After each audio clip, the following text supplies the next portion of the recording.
나무관세음보살 성불하십시오. 한 제자가 조용히 부처님께 여쭈었습니다. 스승님, 요즘 제 마음이 참 이상합니다. 예전 같으면 분노할 일도 그냥 한숨으로 넘기게 되고 미웠던 사람을 떠올려도 그저 안쓰럽다는 생각이 먼저 듭니다. 제가 무뎌진 걸까요? 아니면 포기한 걸까요? 부처님께서는 그 제자를 바라보시고 조용히 말씀하셨습니다. 그대여, 마음이 잔잔해졌다는 것은 무뎌진 것도 약해진 것도 아니니라.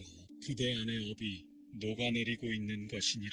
세상살이에 지치고 억울하고 분노가 치밀 때 우리는 그것이 나의 본성이라 여깁니다. 하지만 부처님은 그 모든 감정도 과거의 업이 만든 흔적이라 하셨습니다.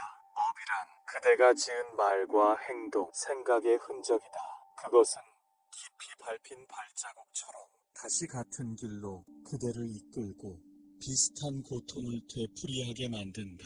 제자는 물었습니다. 스승님, 그렇다면 그 업은 어떻게 소멸됩니까? 부처님께서는 나뭇잎 하나를 들어 보이시며 말씀하셨습니다. 이 낙엽도 한때는 나무에 매달려 있었으나 때가 되어 떨어지고 흙으로 돌아가느니라. 업도 그와 같다. 그대가 집착과 탐욕, 분노를 놓고 자신과 남을 용서하기 시작하면 그 업은 더 이상 그대를 붙잡지 못하고 저 낙엽처럼 자연스레 사라지게 된다. 붙잡음은 고통이요, 놓음은 자유다. 그대가 이기려 하고 반응하려 할수록 업은 더욱 단단히 엉키게 된다. 그러나 조용히 마음을 들여다보며 이 또한 지나가리라 여길 때 그 업은 녹기 시작한다. 그리고 덧붙이셨습니다. 업은 두려운 것이 아니다. 그대가 깨어있기만 하다면 그 업은 반드시 사라진다. 그리고 그대가 녹인 업은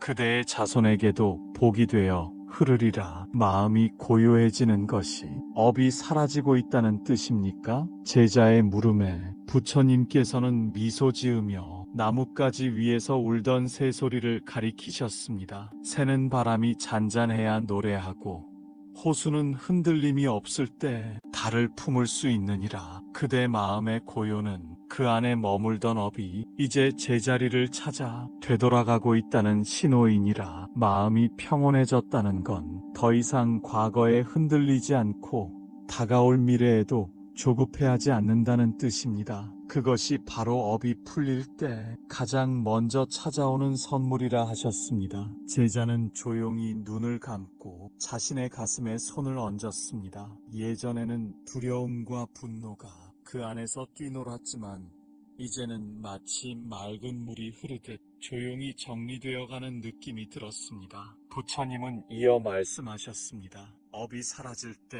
사람은 더 이상 세상을 바꾸려 하지 않는다. 그저 있는 그대로를 바라보게 되느니라. 그대로 두어도 괜찮고 흘러가도 괜찮다는 마음이 들 때 그 자리에 업은 머물지 않느니라. 그리고 덧붙이셨습니다. 마음의 평온은 애써 얻는 것이 아니니라. 그대가 업을 내려놓을 때 자연스럽게 찾아오는 것이니라. 지금 그대가 마주한 이 고요함은 단순한 감정의 변화가 아니라 그대의 삶이 새롭게 흘러가기 시작했다는 징조이니 깊이 받아들이도록 하라. 부처님은 계속해서 세 번째 가르침을 전하셨습니다. 업이 소멸될 때 나타나는 두 번째 징조는 미워하던 사람을 바라보는 시선이 연민으로 바뀌는 것이니라. 제자는 어느 날 조용히 자리에 앉아 오래된 인연을 떠올렸습니다. 그 중엔 자신을 험담했던 이도 있었고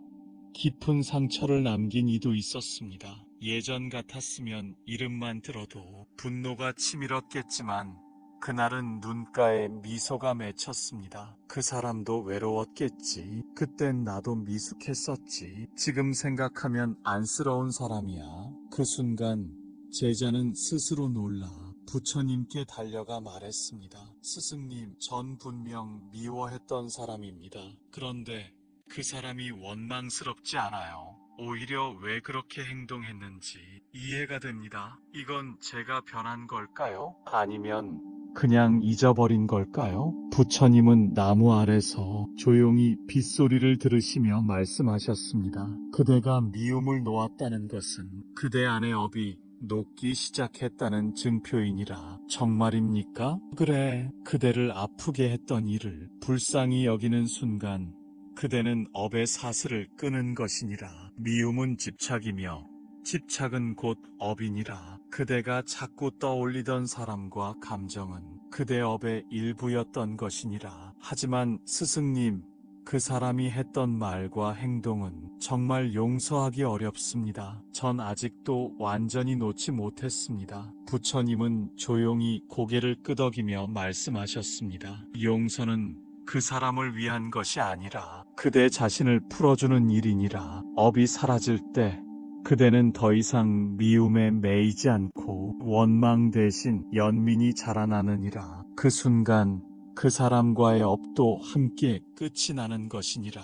제자는 그 말을 들으며 오랜 시간 마음속에 남아있던 단단한 감정이 서서히 녹아내리는 것을 느꼈습니다. 이해되지 않았던 말, 가시처럼 남아있던 감정들이 조용히 자리를 떠나고 있었습니다. 부처님은 마지막으로 이렇게 말씀하셨습니다. 누군가를 바라보는 그대의 눈이 연민으로 바뀌었다면 그대는 이미 예전의 그대가 아니니라. 그 사람에게서 얻었던 괴로움은 이제 그대의 스승이 되었고 그 인연은 거기서 끝이 났느니라. 요즘 따라 나를 괴롭히던 일들이 왜 이리 조용할까? 예전엔 조금만 비슷한 상황만 와도 가슴이 조여오고 두려움과 불안이 올라왔었다. 늘 같은 문제, 비슷한 사람, 그 안에서 반복되던 상처들. 그런데 요즘은 그 반복이 멈춘 것만 같았다. 그 일이 아예 사라지기도 했고 혹은 생기더라도 예전처럼 아프지 않았다. 그는 곧장 부처님께 달려가 말했다. 스승님, 요즘은 예전처럼 똑같은 고통이 반복되지 않는 것 같습니다. 혹시 제가 제대로 가고 있는 걸까요? 부처님은 조용히 미소 지으며 말씀하셨다. 그대가 스스로를 자각하고 있다면 그대는 이미 그 고통의 바깥에 서 있는 것이다. 제자는 놀란 듯 되물었다. 그렇다면 고통이 멈췄다는 건 업이 끝났다는 뜻입니까? 부처님은 부드럽게 고개를 끄덕이며 말씀하셨다. 업은 깨달음으로 인해 사라진다. 같은 상황에서 같은 감정에 더 이상 흔들리지 않고 그 안의 원인을 바라볼 수 있게 될 때 고통은 그저 지나가는 구름이 된다. 같은 시험지를 내도 답을 아는 학생은 두렵지 않듯이 그대는 이제 삶의 문제를 알아차리게 된 것이다. 제자는 조용히 눈을 감고 자신의 마음속을 들여다보았다. 예전엔 막연한 고통이었던 것이 이제는 뚜렷한 신호처럼 느껴졌다. 아, 또 내가 조급해졌구나. 여기서 내려놓아야겠구나. 이건 내 안에 오래된 업이구나. 그렇게만 알아차려도 상처는 더 깊게 파이지 않았다. 그저 스쳐 지나가는 한순간의 빛처럼 흘러갔다. 부처님은 다시 말씀하셨다. 업은 반복될수록 그 힘이 강해진다. 하지만 그대가 멈춰서서 그 고통을 바라보는 순간 그 고리는 끊어진다. 그것이 바로 업이 소멸될 때 세 번째 징조다. 고통은 더 이상 그대를 휘감지 못한다. 그저 문을 두드리고 지나가는 손님일 뿐이다. 다섯 번째 가르침, 업이 소멸될 때 네 번째 징조는 뜻하지 않은 복이 찾아온다. 어느 날 제자는 혼잣말을 했다. 요즘 왜 이렇게 좋은 일이 생기지? 무언가를 바라지도 않았는데 도움의 손길이 다가오고 간절히 구하지 않았는데도 기회가 열리고 있었다. 예전 같았으면 막히고 꼬이고 다시 막히던 일들이 이상하리만큼 매끄럽게 풀려갔다. 그는 조심스럽게 물었다. 스승님, 요즘 저는 크게 노력한 것도 없는데 사람들이 저를 도와줍니다. 이건 어떤 뜻입니까? 부처님은 잠시 하늘을 바라보다 조용히 말씀하셨다. 그대의 삶에 복이 스며들기 시작한 것이다. 제자는 고개를 갸웃하며 말했다. 저는 특별한 기도를 한 것도 아니고 그럴 자격이 있는지도 모르겠습니다. 도대체 무엇 때문에 이런 일이 생기는 걸까요? 부처님은 고요히 웃으며 대답하셨다. 그대가 업을 소멸시키면 그 자리에 복이 깃든다. 복은 밖에서 오는 것이 아니라 그대가 비워낸 마음에 머무는 것이다. 분노를 비우고 탐욕을 비우고 두려움을 내려놓을수록 복은 그 여백을 찾아 스며든다. 제자는 조용히 고개를 끄덕였다. 그럼 지금 생기는 이 행운은 과거의 업이 사라졌다는 증표인가요? 부처님은 단단한 목소리로 답하셨다. 그렇다. 복은 억지로 끌어오는 것이 아니다. 업이 사라진 그 자리를 복이 스스로 찾아가는 것이다. 그대가 지금 누리는 뜻밖의 도움과 예상치 못한 행운은 그대가 마음을 비워낸 결과다. 제자는 조용히 고개를 숙이며 마음속으로 속삭였다. 감사합니다. 이 평화가 결코 우연이 아님을 알겠습니다. 그 순간 그는 깨달았다. 진정한 복이란 화려한 물질이나 사람들의 인정이 아니라 마음 안에 작은 여백이 생기고 그 자리에 깃드는 잔잔한 평화와 기쁨, 그것이야말로 진짜 복이었다. 부처님은 마지막으로 이렇게 말씀하셨다. 그대여, 복은 청하는 것이 아니라 머무를 자리를 만드는 것이다. 그대가 비운 그 마음에 복은 조용히 찾아와 그대의 삶을 밝혀줄 것이다. 사와티성에 한 여인이 살고 있었습니다. 이름은 카르마. 젊은 시절 전쟁으로 남편과 자식을 모두 잃은 그녀는 평생을 분노와 원망 속에서 살아왔습니다. 내가 얼마나 정직하게 살았는데 어째서 하늘은 나에게 이런 벌을 내리는가. 그녀는 매일 사찰로 향했습니다. 부처님 앞에 무릎 꿇고 눈물로 기도했지만 그 기도는 자비가 아니라 분노에 가까운 저주였습니다. 그 모습을 본 제자들이 그녀를 부처님께 인도했습니다. 그녀는 부처님 앞에서도 따지듯 말했습니다. 저는 누구보다 정직하게 살았습니다. 그런데 왜 이런 고통을 겪어야 합니까? 용서도 자비도 더는 믿을 수 없습니다. 부처님은 조용히 말씀하셨습니다. 그대가 겪은 고통은 지금 생의 일이 아니라 오래된 인연에서 비롯된 업의 결과이다.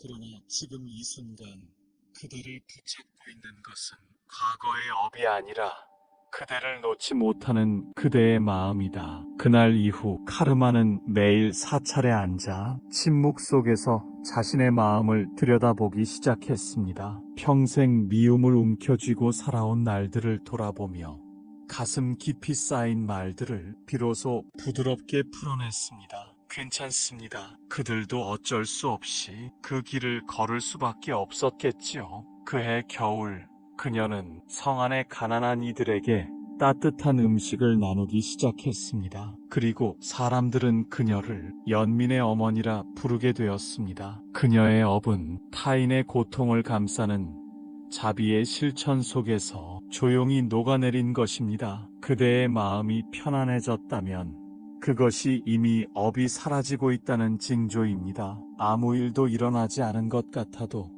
삶은 조용히 천천히 복으로 향해 걷고 있습니다. 오늘 당신이 들은 이 한 편의 이야기가 지나온 길을 이해하고 앞으로의 길을 따뜻하게 비추는 하나의 등불이 되었기를 바랍니다. 이곳은 고요한 깨달음의 길, 목걸연존자 채널입니다. 다음 말씀에서 다시 뵙겠습니다. 평안하십시오. 나무 관세음 보살 성불하십시오.